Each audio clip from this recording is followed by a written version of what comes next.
I, as more experienced advocate, have still particular questions about MPP's work. I think that there are big number of people who know very little or who just heard the name MPP and they are not aware about how they can use the the work of this organization. I notice when I talk to people, they think that we're about getting licenses or arranging generic manufacture, or what they don't understand is what we are trying to do is get affordable access of quality drugs to the people who need them. That's the whole aim of it. We have to get licenses in order to do that. And what we do is we find something that is really important in low and middle income countries, because that's where we concentrate in terms of a medicine that people really need. And then we approach the company that holds the patent on it, so the people who developed the medicine, and say to them, look, you're not going to be able to sell your medicine at the prices you would like in these countries. These countries do not have the money to pay those kind of prices. So you're really not, it's not a really good market for you.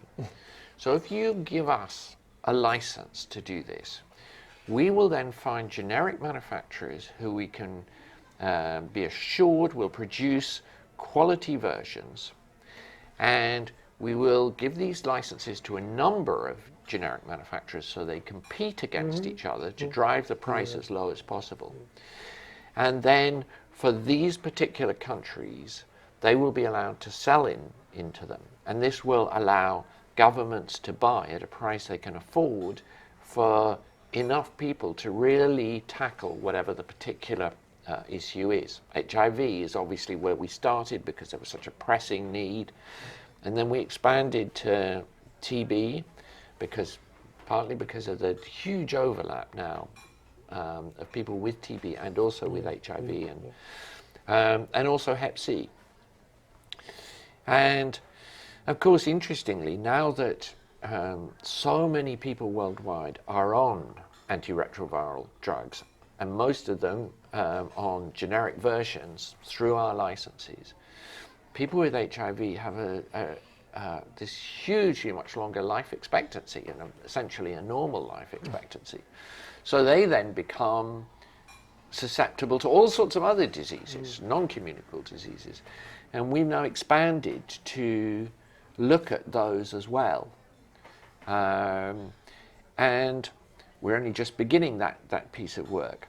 But once we get a license from the originator company, the company that owns the patent, and then give it to the generic manufacturers and then they produce it, we still have to make sure that the generic versions are registered in the countries that need them, that the governments actually buy the drugs.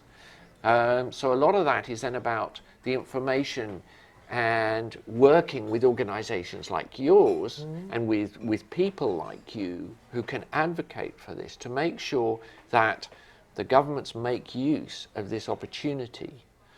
And of course, now that there is this big push for universal health coverage, the question for many countries is not, shall we do it? It's like, yes, we'll do it, but what is going to be included?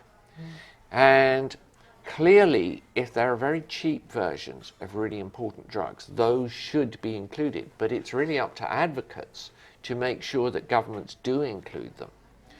And once then it's out in the market and being used, we then need to monitor how many drugs are sold, etc.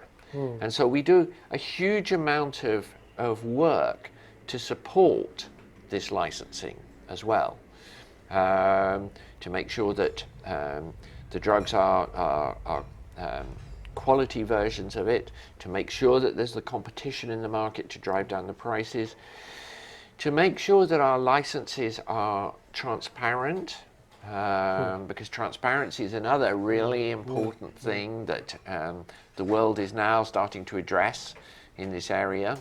And really to track the impact of what this does. Because at the end of the day, we're trying to make sure that people have health. Because health and education are absolutely the foundations of people's lives.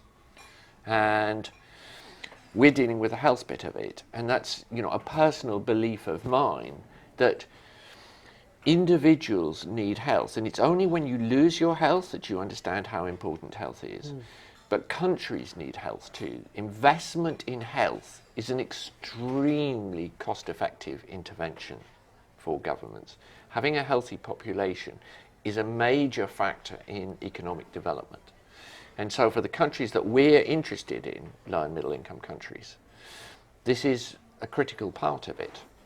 And so we hope now that as we expand into other areas outside HIV, TB and Hep C, we'll have an even bigger impact on people's lives.